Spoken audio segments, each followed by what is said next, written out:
la casa del sol naciente. Estábamos atravesando ese umbral incierto entre la adolescencia y la juventud. En esta etapa no solo cambiaban nuestros cuerpos, sino que nuestras mentes empezaban a mirar el mundo de otra manera. La secundaria estaba por terminar, y al menos para mí, aquello significaba tener que alejarme de casa y salir a enfrentarme a la vida tomando mis propias decisiones. A esas alturas, casi todos nosotros ya habíamos recibido la bofetada que regala el amor no correspondido. Y alguno, no solo eso, sino también la traición de alguna indolente que descaradamente le había dicho: él es mejor que tú, y además, mis padres lo aceptan como mi enamorado. En buena cuenta, ya habían empezado nuestras cortas vidas y nuestra larga miseria. Por esas noticias que nunca se sabe de dónde vienen, llegamos a conocer una cantina allá por el barrio de Guanupata, que, por tener una puerta de láminas de zinc, sus parroquianos la llamaban La Tapunku, que con buen talante y mucho humor, la atendía un caballero que simpatizaba de buena gana con los jóvenes que acudíamos a su negocio.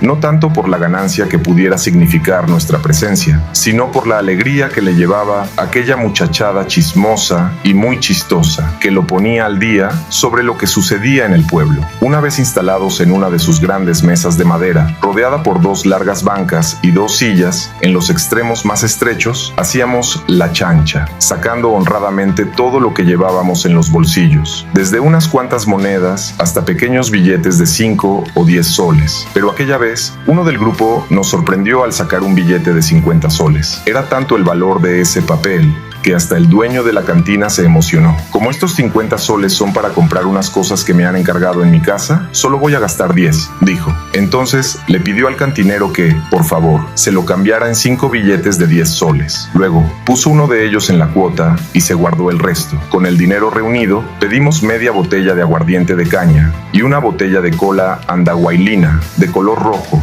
cuya etiqueta decía frambuesa. El resto del dinero, colocado en el centro, permanecía sagradamente sobre la mesa. Cuando llegó el pedido, el dueño de la cantina nos prestó un embudo y otra botella vacía para que nosotros mismos hiciéramos la mezcla. Después de eso, era cuando comenzaba la parranda. La verdad es que nunca pasábamos de 5 o 6 puntas, porque entre mozalbetes, más allá de ese número, solo traía alboroto, que casi siempre terminaba por malograr la fiesta. Además, todos éramos viejos conocidos, no tanto personalmente, sino por nuestra capacidad de resistir aquella pócima sin que nos afectara más de la cuenta, hasta el extremo de malograr la reunión. Pero si a alguno le hacía daño ese brebaje, lo mejor era llevarlo al baño de la cantina y hacerlo vomitar hasta que dijera basta. No fuera a hacer que a ese joyacañazo el trago se le subiera de verdad y terminara por ponernos en aprietos a todos. Por eso, en secreto, le pedíamos al dueño de la cantina que le recomendara irse a descansar a su casa. De lo contrario, nunca más nos atendería al grupo. Ante esa amenaza, todos nos poníamos de acuerdo para despedirlo, y caballero nomás tenía que irse. Entonces, la jarana empezaba al grito de mando de alguno de nosotros. A ver, loro, afina la guitarra en temple baulín y tócanos algo que todos sepamos. Y, a la voz tocante y mandante del loro, empezábamos un popurrí de huainos que nos habíamos aprendido en las chicherías de nuestra adolescencia, y nos poníamos a cantar a voz en cuello. Aulico,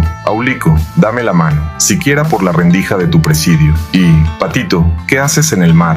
Navegando noche y día hacia la playa. Vámonos conmigo. Seguida de ojos negros de mi vida. Contigo me van celando. O bien te vas tú conmigo, o bien te quito la vida. Y otras más sufridas y llorosas. Al final de cada tanda, levantábamos los vasos y decíamos: salud, salud, salud. Acabada esa ronda, empezábamos otro popurrí. Esta vez de las cumbias que nos gustaban. Se va el caimán, quiero amanecer, la negra Celina, el pescador. Luego venían unos carnavalitos abanquinos, que según notaba yo, eran del gusto del cantinero. Y en cada tanda de vasos, servidos hasta la mitad, repetíamos nuestro brindis: salud, salud, salud. Ya entonados de ese modo, empezaba el chismorreo acerca de las chicas. Los comentarios iban desde los despectivos hasta los más chuscos y groseros, especialmente de aquellas que, de alguna forma, abierta o velada, nos habían ninguneado, es decir, sobre esas sobradas que no nos daban bola, tanto que, si sus padres o hermanos hubieran escuchado lo que de ellas rajábamos, seguro que nos habrían acabado a balazos. Pero de algunas, no más de 3, nadie decía nada, ni siquiera su nombre, porque esas eran las que nos gustaban a todos, y solo por ese hecho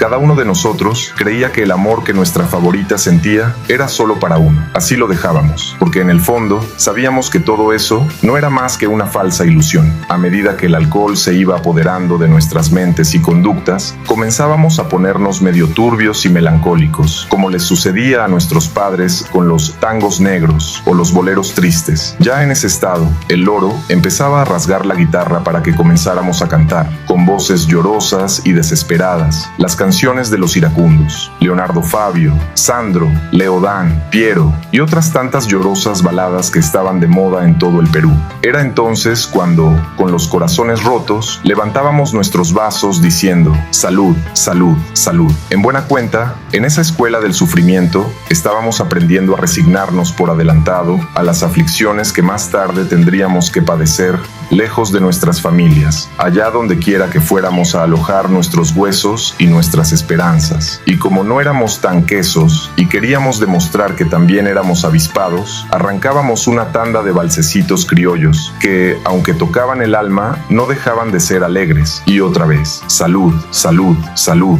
Así seguíamos hasta que se acababa el último centavo que estaba sobre la mesa. Entonces, no quedaba más remedio que suplicarle al tenedor de los 40 soles nos prestara 10 soles. 10 para mí, para este y para este, y otros 10 para él, para este y para este, jurándole por nuestra Santa Madre y palabra de hombre que se lo íbamos a pagar sin falta, porque no era que no tuviéramos dinero. Lo que pasaba era que en ese momento estaba en nuestras casas. Entonces el tenedor del dinero sacó 20 soles de su bolsillo y dijo: 10 para ti y para ti, y los otros 10 para ti y para ti. Después de eso, nerviosamente dijo: concha su madre, yo sé que no me van a pagar. Nuestra respuesta fue general: te vamos a pagar, compadre, no desconfíes de nosotros. ¿O con quién crees que estás tratando? Para que aquel momento ácido y la discusión se disiparan, por ahí salió el loro cantándole. La conocí un domingo, hablamos de pasión, le pregunté su nombre y muchas cosas más, sabiendo que la Celia lo enloquecía de amor. Solo así comenzó a calmarse el ambiente y la jarana siguió. Salud, salud, salud por la nueva tanda de tragos. Y otra vez comenzó el chisme, pero esta vez sobre lo que le había pasado a este o a aquel otro huevón que no estaba delante de nosotros. Eran historias para matarse de risa, como aquella desgracia que le ocurrió a ese cojudo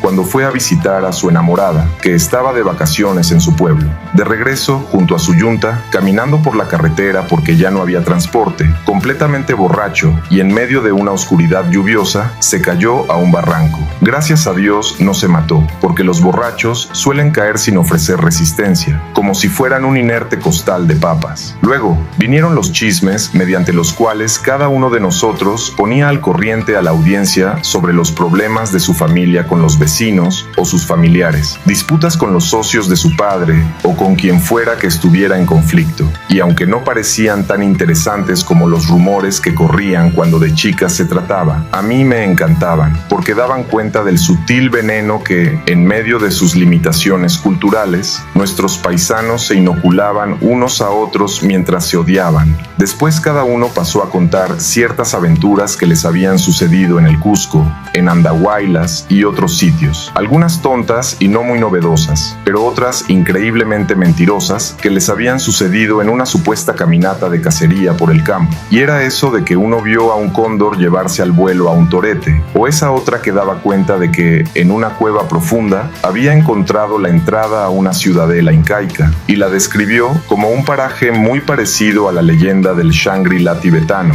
pero no se acuerda dónde estaba porque se había perdido. Y todos: mentiroso de mierda, huevón, ¿cómo no te vas a acordar lo que has vivido? Mejor córrete una paja y nos cuentas que estabas volando sobre una alfombra mágica. Cuando ya estábamos acomodándonos la ropa para salir, cada uno preparando la mentira que iba a decir en su casa, el dueño del dinero nos dijo: les voy a prestar los últimos 20 soles que me quedan, pero en la misma medida. 10 para ti y para ti, y los otros 10 para ti y para ti. Aunque no nos alegramos tanto como con el primer préstamo, volvimos a darle al canto y al chismorreo, aunque ya de mala gana. Cuando se acabó el trago, salimos de aquel lugar y nos dimos cuenta de que el sol ya había nacido. Por eso, cuando años después traduje la canción La Casa del Sol Naciente de The Animals, pensé en aquellas noches de juerga en el Latapunk, porque la canción narra la historia de una persona cuya vida fue arruinada por un lugar en New Orleans del mismo nombre, asociado con el vicio, el juego y la perdición. El narrador recuerda cómo ese lugar destruyó su vida y advierte a otros, especialmente a los jóvenes,